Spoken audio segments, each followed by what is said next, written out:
¿Sabéis qué le está ocurriendo a este perro?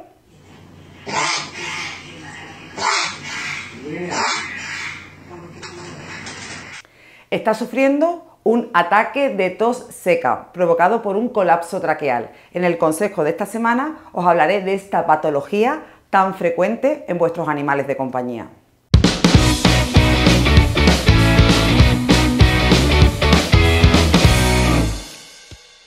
Para comprender un poco qué es un colapso traqueal, tenemos que hacer un breve recordatorio sobre la anatomía de la tráquea.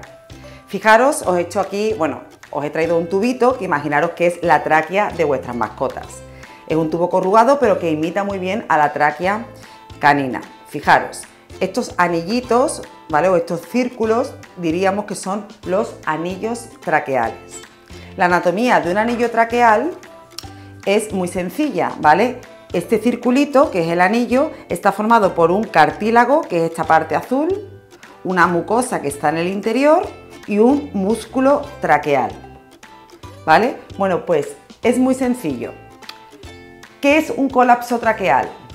Es una debilidad de este cartílago traqueal. Ese cartílago se va debilitando y por tanto se va aplastando o aplanando. Fijaros que, digamos, el diámetro de la tráquea tiene que ser homogéneo a lo largo de toda la tráquea. Sin embargo, en algunas zonas ese cartílago se va a ir debilitando y se va a ir aplastando, ¿vale? ¿Y qué nos vamos a encontrar? Pues un aplanamiento de la luz traqueal, ¿vale? La luz traqueal es todo por donde pasa el flujo del aire que nosotros inspiramos.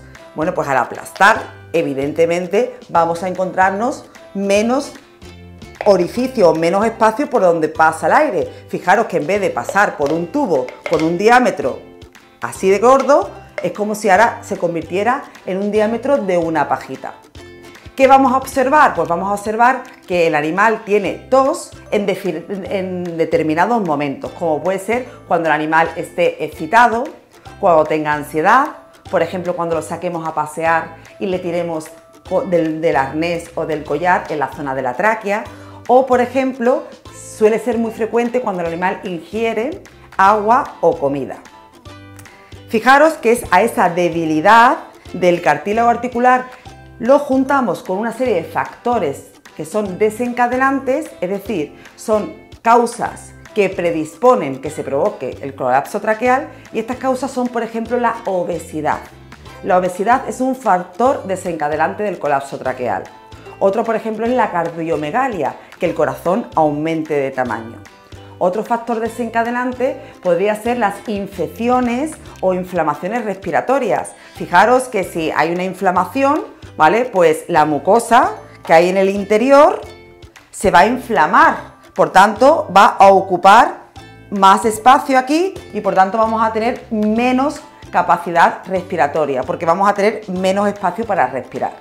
Y por último, otro de los factores desencadenantes serían los agentes irritantes, como por ejemplo el humo del tabaco. ¿Qué síntomas voy a ver en mi perro?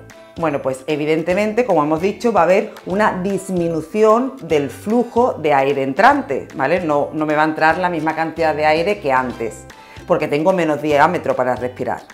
Luego voy a ver pues una tos seca y profunda, conocida como tos de pato o de ganso. También voy a ver una falta de aliento, mi perro está como que se asfixia, tiene disnea y dificultad respiratoria, y en los casos más graves voy a ver una cianosis, que significa que la piel se vuelve azulada porque tiene una falta de oxígeno. Incluso puedo llegar a ver desmayos. ¿A qué razas afecta sobre todo el colapso traqueal? Bueno, pues a razas pequeñas y muy pequeñas, como por ejemplo los caniches enanos, los Yorkshire, los Pomerania. Ese tipo de razas, los chihuahuas, que son muy pequeñas, tienen predisposición a padecer este tipo de patologías. Hay 4 grados, lo vamos a ver aquí a continuación. Fijaros que el diámetro, ¿vale? Pues imaginaros que tiene un diámetro de 1 centímetro, ¿vale? Bueno, pues a medida que se va aplastando, ¿vale? Se va aplastando el cartílago traqueal, ¿vale? Pues esto se va poniendo cada vez más plano y esta membrana se va introduciendo aquí dentro. Bueno, pues dependiendo de la parte que me quede todavía libre para poder respirar, se clasifican. Clasificación de grado 1. Voy a tener una pérdida del diámetro de un hasta 25%, ¿vale? Pero todavía tengo un 75% por el cual puedo respirar. Grado 2. Tengo una pérdida, ¿vale?, de hasta el 50%, ¿vale? Pero todavía tengo un 50% para respirar. Grado 3. Tengo una pérdida de hasta el 75%, fijaros, ¿vale? Y en el grado 4 ya lo que voy a encontrar es que hay casi una pérdida total del diámetro, ¿vale? Hay casi una pérdida completa. Y aquí ya estamos hablando de un caso bastante grave. ¿Cómo diagnostico yo esta enfermedad? Bueno, pues voy a ir poniendo una serie de radiografías en las que lo vais a ver muy evidente, ¿vale? En las radiografías vais a ver primero una radiografía normal en la que el tamaño de la tráquea, el diámetro de la tráquea es homogéneo desde la entrada de la boca hasta la entrada del pulmón, y luego vamos a ir viendo otras radiografías como esta en la que la entrada de la tráquea tiene un diámetro bueno y luego se estrecha mucho, se ve una estenosis de la tráquea. Pues ahí es donde existe esa debilidad y ese colapso traqueal. Fijaros que la radiografía es algo estático, ¿vale? Y tiene de problema que en algunos casos se nos puede pasar desapercibido el colapso traqueal. Por eso es muy importante hacer siempre dos radiografías, una en inspiración y otra en expiración, porque muchas veces el colapso solo se produce en uno, o en la inspiración o en la expiración. Pero el diagnóstico mejor es a través de la endoscopia de las vías respiratorias altas o una broncoendoscopia, porque fijaros que ahí estamos viendo de forma dinámica cómo se mueve esa tráquea y vamos a ver en qué momento se produce el colapso traqueal. ¿Cómo trato yo este tipo de patologías? Pues muy sencillo. Si estamos entre el grado 1, grado 2 o grado 3, acordaros que era hasta el 75% de pérdida, ¿vale?, de capacidad respiratoria, lo trataré siempre con un tratamiento médico y conservador. Pues ya dependiendo, el veterinario tiene que decidir, según el caso, pues mediante broncodilatadores, antitusivos, antiinflamatorios, antibióticos, sedantes, dependiendo del caso.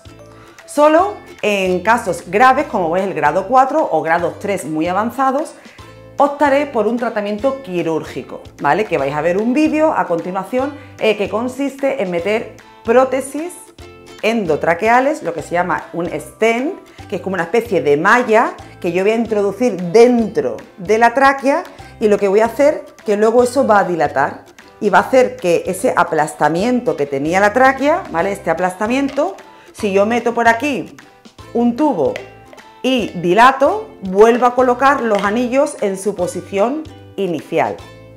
Y aunque es una enfermedad progresiva, ¿vale?, y que cada vez es crónica y es irreversible, ¿vale?, yo al tener el stent puesto, los anillos, por mucho que se sigan debilitando, no van a seguir aplastando, ¿vale?, el diámetro de la tráquea.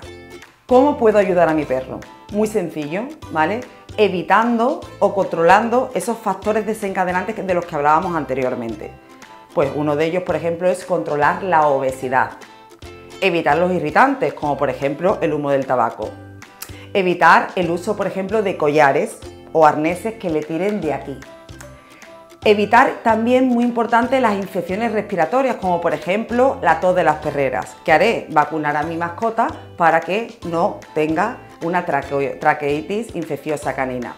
Y luego es muy importante mantener hidratadas, muy bien hidratadas las vías respiratorias altas. ¿Cómo lo haré? Pues utilizando humectantes o, por ejemplo, una técnica muy sencilla es cuando nosotros nos vayamos a duchar o nos vayamos a realizar un baño de agua caliente, que se produce ese vaho en el cuarto de baño, meternos al perro dentro y ese vaho le va a hidratar esas vías. Y, por supuesto, evitar el estrés.